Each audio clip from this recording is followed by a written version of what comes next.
Olá, aluninhos e aluninhas, sejam muito bem-vindos à nossa aula de hoje. E a proposta da nossa aula é fazer uma revisão de todos os textos, que a gente trabalhou agora com o nosso tema da Revolução Francesa.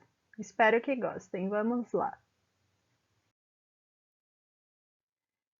Vamos começar falando da Assembleia dos Estados Gerais. Se vocês se lembram bem, eles se reuniram em 1789 e fazia mais de 178 anos por volta, desse período que eles não se reuniam.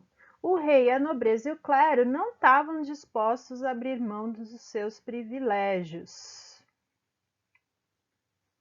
O primeiro e segundo estado, ou seja, nobres e cleros, propõem que cada estado tenha direito a um voto independente da quantidade de membros. Cada estado, como a gente falou, tinha apenas um voto. E lógico que eles queriam, que essa proposta fosse aprovada, porque era claramente a quantidade de pessoas que compunham o terceiro estado era muito maior do que a do primeiro e do segundo. Então, cada um teria direito a um voto de forma igualitária, entre aspas, e assim, desse jeito,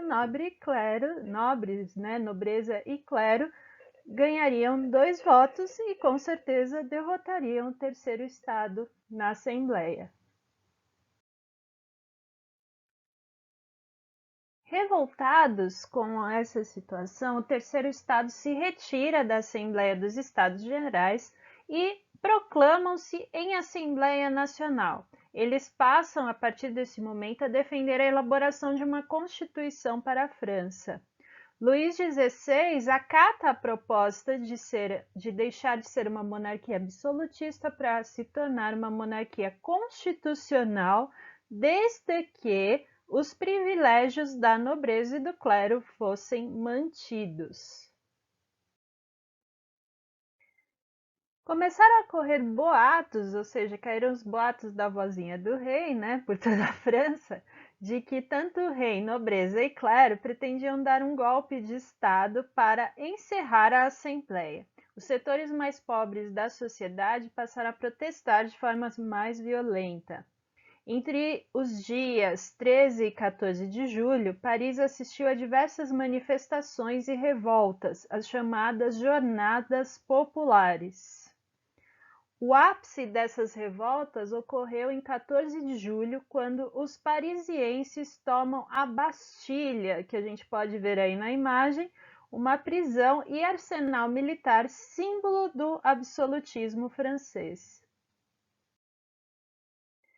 As principais medidas aprovadas pela Assembleia Nacional Constituinte. Ainda em 1789, abolição do dízimo e das obrigações feudais dos camponeses e a Declaração dos Direitos do Homem e do Cidadão, considerado um dos documentos mais importantes neste momento e para a história. Os principais pontos da Constituição aprovada em 1791. O poder do monarca, ou seja, do rei, subordinado à Constituição e dividido em 3 instituições básicas e independentes: poder executivo, o poder legislativo e o poder judiciário. Ou seja, agora o rei deveria obedecer não somente o texto da Constituição, como também respeitar os 3 poderes que no início dessa história, na monarquia absolutista, estavam nas mãos dele, mas agora eram 3 poderes separados e independentes. O voto censitário: só podiam votar os cidadãos que possuíssem uma determinada renda, ou seja, só a galera com grana que podia votar, muito espertinhos eles. A manutenção da escravidão nas colônias francesas, como no Haiti, por exemplo. Ou seja, o ideal de liberdade que a gente tinha visto também no começo dessa história já foi por água abaixo, Mas enfim, vamos em frente. A extinção das restrições feudais, favorecendo o livre comércio e, portanto, se favorece o comércio, favorece a burguesia. As mudanças promovidas pela Assembleia Nacional não atenderam às reivindicações das parcelas mais pobres da sociedade, como, por exemplo, os camponeses e os sans-culottes. A nobreza, com medo dessa agitação toda, buscou refúgio nos países vizinhos. O rei também tentou fugir, mas foi preso e levado de volta a Paris. Temendo, né, que esse furor revolucionário se espalhasse, né, pelos países vizinhos, a Prússia e a Áustria declaram guerra à França na tentativa de restaurar o absolutismo. Em 1792 são realizadas novas eleições, através do sufrágio universal masculino. Professora, o que quer dizer sufrágio? Quer dizer o voto universal masculino, ou seja, todos os homens poderiam votar. A Assembleia Nacional é dissolvida e é formada a Convenção Nacional. Um exército popular derrota os invasores estrangeiros e a República é proclamada após o fim do conflito. A Convenção Nacional governa a França de 1792 a 1795.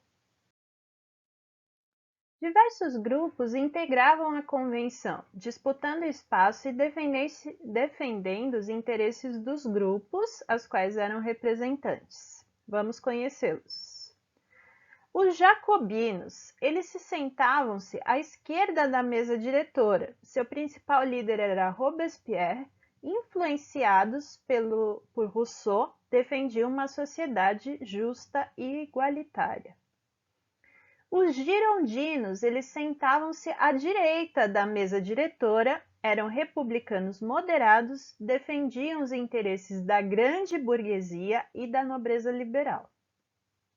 Já a planície ou pântano ocupavam o centro, em frente à mesa diretora. Mais numerosos, opunham-se aos radicais e possuíam posições vacilantes ou movediças, daí o nome pântano, né? Ora apoiando um grupo, ora outro. Os cordeliers, ligados aos sans-culottes, defendiam mudanças mais radicais, como a reforma agrária, e seus principais líderes eram Danton e Marat. Já, por último, os monarquistas constitucionais. Moderados, defendiam a monarquia constitucional e não desejavam grandes reformas. Nossa, professora, que engraçado, então quer dizer que a parte mais à esquerda da mesa era mais radical e a direita da mesa era mais conservadora e o centro é aquela galera que cada hora está apoiando um grupo. Pois é, cara, os aluninhos, é justamente neste momento e desses grupos e da convenção que surgem as denominações esquerda, direita e centro, que a gente vê nas explicações políticas, onde determinado partido é de esquerda, ou determinado partido é de direita, ou faz parte do centro, ou determinados políticos, enfim. É daqui que nós criamos, ou melhor, é daqui que surgem essas denominações para falar se aquele partido ou aquele político, ou mesmo aquela pessoa é de esquerda, de direita ou do centro. Em janeiro de 1793, o rei Luís XVI e sua esposa, a rainha Maria Antonieta, foram julgados e executados na guilhotina. Uma nova coligação estrangeira é formada na tentativa de restaurar o antigo regime na França, porém é derrotada pelo Comitê de Salvação Nacional. Internamente, os jacobinos assumem o controle da convenção, liderados por Robespierre. Os jacobinos combatem a oposição, prendendo e executando as principais lideranças girondinas. Mais de 300.000 pessoas foram presas e mais de 17.000 foram executadas pelo Tribunal Revolucionário. Após a perseguição dos traidores da Revolução, a perseguição se estendeu até mesmo a antigos aliados como Danton. Esse período ficou conhecido simplesmente como Terror. Só que é um erro relacionar o período jacobino apenas ao terror. Durante seu governo, os jacobinos adotaram medidas que colocaram em prática os ideais iluministas, como a abolição da escravidão nas colônias francesas, a aprovação do sufrágio universal masculino e o confisco das propriedades da nobreza emigrada que fugiu, né, de Paris, e sua distribuição entre os camponeses pobres, numa espécie de reforma agrária. A grande burguesia, assustada com a radicalização da Revolução, articula um golpe para expulsar os jacobinos da Convenção e assumir o poder. Em 27 de julho de 1794, ou 9 do Termidor, os girondinos reassumem o poder.